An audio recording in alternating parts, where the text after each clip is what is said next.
to another episode of Beyond the Hashtag, everybody, and good afternoon and welcome to my guest, Jane Boulton.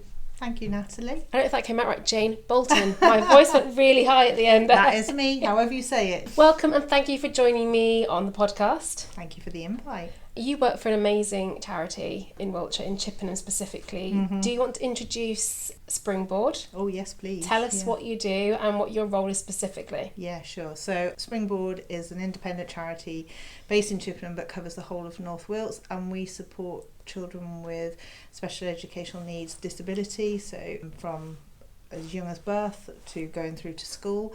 And yeah, that's who we're there for, and we've been around since 1976, so not a flash in the pan there. We're well on with towards our 50th celebration plan, so that's great. And I'm the manager there, so I'm sort of it's one of those organisations where you have a job title but you get involved with everything. Everything. Yeah, absolutely. Yeah. So you're manager of the entire centre. Yes. But roll your sleeves up and get involved. Yeah, there's no option not to. So. And what sort of things do you do there? So predominantly we are a specialist preschool. So the children are coming to access learning, play. You know, the difference is that those children need it to be a little bit different. So we work on quite a high staff ratio, and we also work a lot with parents. Our youngest children, from a month old, they come in with their parents, and the work is to support parents, and that essentially is what Springboard grew from. It started in the 1970s, was a group for parents with parents, so to reduce isolation and really to have a sense of belonging and feeling like you're not on your own. So everything that we do, that's our golden thread that runs through that. You know, yes, we're there for children and they're learning, but those children come from a family. So wonderful. How big's the team? So we are currently a team of 13. So 9 that work directly with the children, and then 4 that are office based. So trying to take it. And then we have volunteers. We're really lucky. We get volunteers coming in to help us as well. So what do you enjoy most? What do I enjoy most? Well, the children they're just amazing little beans. They really are, and they are the best teachers. If you're prepared to learn from the children, they will teach you everything that you need to know. So that's, always a high motivator for me. I work with a great team, people that are very committed to what they do. I think when you work for a charity, you're working for the cause. So that's a great thing. And it's just a very satisfying work. I never thought that you'd have something that really got under your skin, and it does. So yeah. Is there anything that you enjoy the least? Oh yes. When was it, in the millennium, when we were promised everything was going to be paper free? Oh yes. Yeah. Do you remember we all had to become IT literate and everything, and that hasn't happened. So I think that's the one thing, and I don't mean just paper for the sake of paper, but for our families there's a lot of paperwork, form filling in and bureaucracy, and you just think that would be so much nicer if we didn't have to do all of that, really. Yeah, just get to the work involved and needed. Absolutely. Yeah. So obviously we're here on a social media podcast. Mm-hmm. What role does social media play with Springboard? Well, I mean, it's been something that we've had to really get to grips with, and certainly in the last few years. So now it's very much embedded in everything that we do, and it's that opportunity to showcase ourselves beyond Chippenham, beyond North Wiltshire. So we don't want to be the best kept secret, so it's that sort of platform for getting our work out there, and just celebrating what we do. And you said obviously you're coming up to your, what's the 50s? That's not so it'll be the golden anniversary. Yeah. So social media wasn't around when you first started, or not when you first started the charity, when the charity first began. Absolutely not. So when was the moment, do you think, when you realised, we're going to need to get involved with social media? Well, definitely, I would say within the last 10 years, we started with Facebook and tentatively stepped out into that, and then it's really gathered momentum in the last 5 years around all the platforms, just the skills that we look for in the staff. Okay. You know, so it's not just about that it's there for us to use. It's like we need people that know how to Can use do it. That's really interesting. So you put that as part of your recruitment as well. Yeah, and just CPD because you know we have children coming through that know all about IT and you know their world on social media, and then you know for sure like everybody with the pandemic, just how we were getting our message out when although we were still open, but the majority of our people were it coming in. So yeah. Is there a specific person with that responsibility? Does everybody muck in? How does it work? Yeah, well, for consistency and quality, we have one person who's got really excellent talent. Good tips there, folks. Good tips. And and shares those. And really, she's not trained, but she's just got that very natural ability for good quality photographs. But in terms of content and messages, it is about us because it's part of our strategic communications. It's not just we'll do this today because we fancy it. It's like what are we working towards? So, and that again is sort of in the last probably 2 years is different approach that we're taking to it. So, that's brilliant. And how does that look then if you have a strategic plan with your socials? How do you then plan that out? What does it literally look like? So we look at what's going on for us, in terms of fundraising, recruitment, what is it that we need for it? And in the last 12 months, we've definitely tried to use it in a more planned way. We need to fundraise, but we don't want all our messages about we need money from you. We need people to see what we're doing so that they want to buy in, so we don't have to sell all the time. So we will look at that, and that can be we're focusing a lot more at the moment on trying to sell our operational stuff, so the things that we do that are our bread and butter, that are our celebrations really of the children and the work that the staff do. So do you have weekly planning meetings? Do you have any tools that you like using? Don't really use any specific tools, but we do have, because we're only a small team, well, in all fairness, we have just put a big planner on the wall that has yellow stickers for this and orange stickers for that. Nice.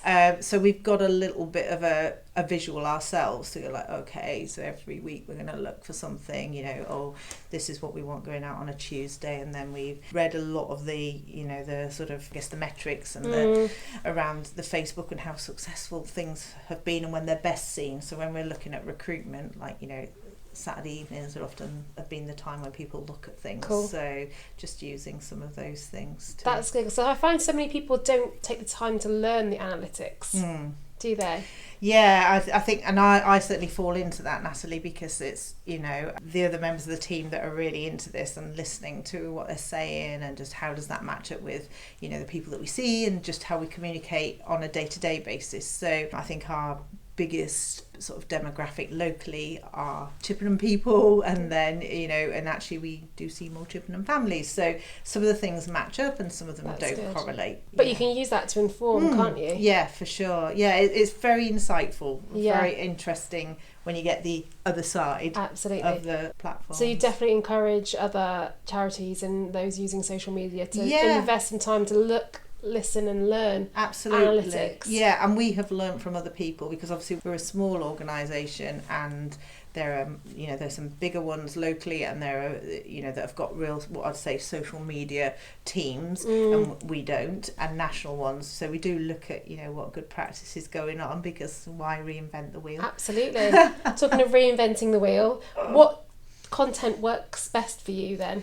So we have found, and again, this is just over a sort of experimental. So, one good photograph better than half a dozen mediocre ones. Nice. So, and that's reliant on people having good skills and having a good camera on their phone.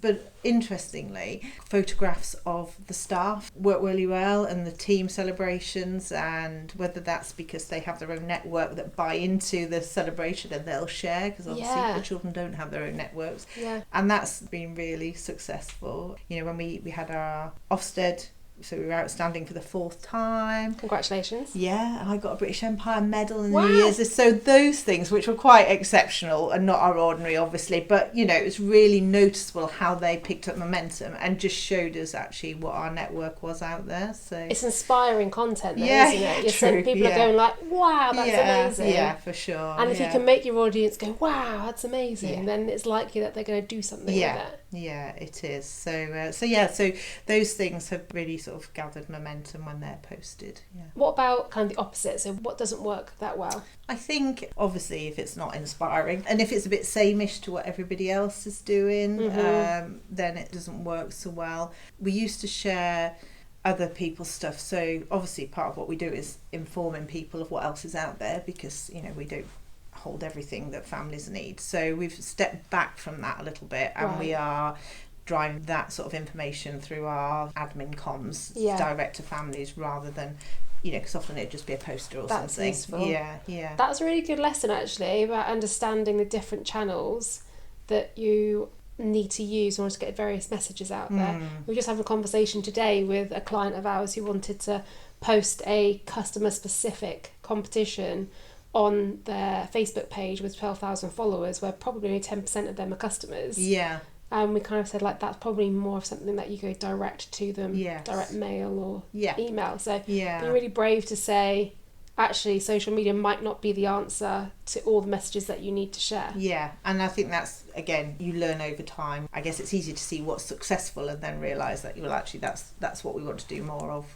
as opposed to the other things that haven't been. But so we're sort of, I guess, early on in all of those stages, really, but enjoying some success from it. We had a crowdfunder project, which is the first time we'd done crowdfunding for online fundraising, and that was a massive project, and it was a massive undertaking from a social media point of view, because as a success, every time we uploaded something new, we got a couple more donations. Nice. So of course, trying to keep that momentum meant we had to have good photographs and keep on that. So that's one of the things that we really enjoyed, and we had great success, and the story at the end of it was nice. So, but you learnt that the resources are quite demanding.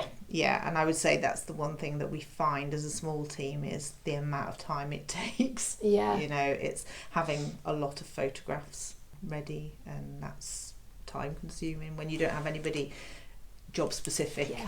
Absolutely. But you're doing a good job. Thank you. Are there any other difficulties that you have experienced, and what lessons have you learned from those? I think it really has been about the content and getting the words right, and as we're saying, I fall into this, we take photographs of whatever activity we're doing, upload it, because we were just showing people what we were doing, but actually, the quality wasn't there, so it was not really effective. Yes, there'd be a couple of people that liked it, and often, if it was their child in there or themselves, but not in terms of audience engagement. It really didn't make a big difference. So Nice. Any other lessons that you could share with anybody if they're starting out a charity or they've just gone into charity comms? What things have you learned? Well, I think one of the things that, because we don't have money to throw around on any of this, we took advantage of free training from credible organisations, had a good look at what other people are doing, because it's, yes, you can't necessarily be doing it the same volume, but just looking at how people do what they do, and ask for advice for people that are doing these things, because generally people are pretty good and will say, try this, or even, get that camera, or get this latest phone. Little thing when you're replacing your IT, just ask those questions. So definitely make use of the free resources and free advice that's out there. Yeah, for sure. 100%. Cool. What do you love or hate about social? Well, we absolutely love it when it goes well, and it is an opportunity to share those different things that people don't know you about, so that is really nice. I think the only thing that and hate's quite a strong word, isn't it, but it is the reality of how time consuming it is, and I guess what we all understand is, whilst it has great things, you have to be very wary of the things that are rubbish out there, and that there are some terrible things that happen on social media, and making sure that certainly, from anybody's point of view, but as a charity, we're really mindful of who we're not associated with, and just being true to your own values is really important. But that all takes time, and if you've got people that are in the know and watch these things and really unpick it. So yeah, I would say that's, I guess for us, it's always around the safeguarding of children and getting the consents. And some people are very nervous about their children going out on social media. So understandable. Yeah, absolutely, it is. And so for us, it's trying to help them understand, the messages we want to give out there. Wow. Okay. And just before you wrap up, that's the kind of the negative, particularly in working with children. 100%. What has been the biggest success, would you say, that you've seen as a result of social media? Well, certainly I think because it was the first time the crowdfunding project that we did, because it was a big project for us to manage the sort of longevity of it, the maintaining of it, and it really did require for us to be on it constantly and not really knowing if we're going to be successful, because you're just saying this is what we want and telling your story through it. So it's not something we'll do in a hurry, because it was amazing. And how much did you raise? It was just short of £60,000 Wow. through lots of things, doing the whole project together. And we've got an amazing play area now, and it's very tangible. Definitely. The result of it. Yeah, and that was amazing. And everybody in the whole of Springboard, and parents, anybody that was coming in, got a real buzz from sort of every time we put up a post saying, oh, we're up to here, if we can get this far. That was really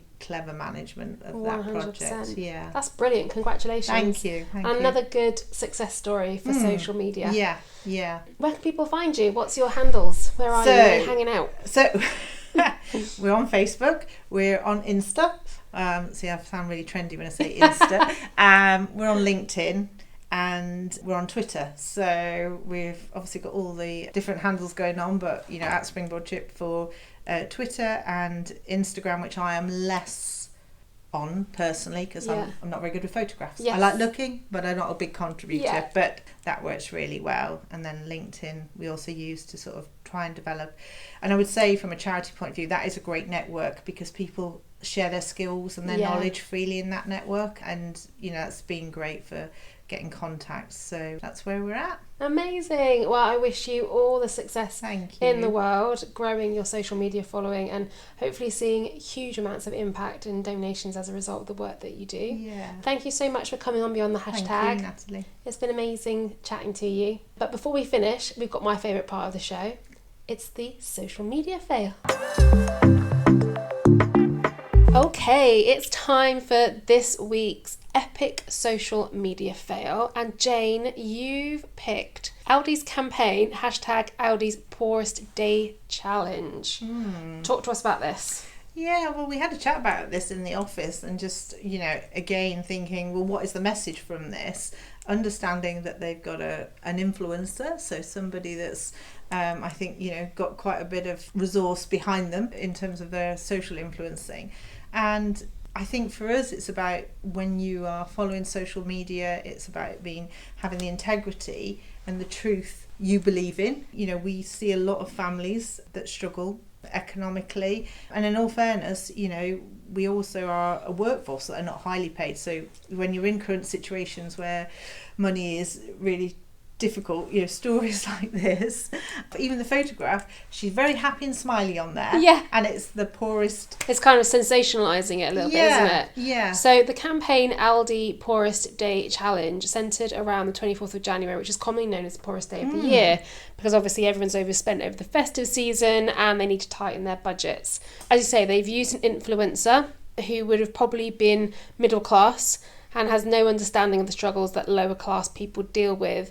But her post said, Aldi has challenged me to feed my family of 4 for a whole week, breakfast, lunch and dinner, for £25 to see if it's possible.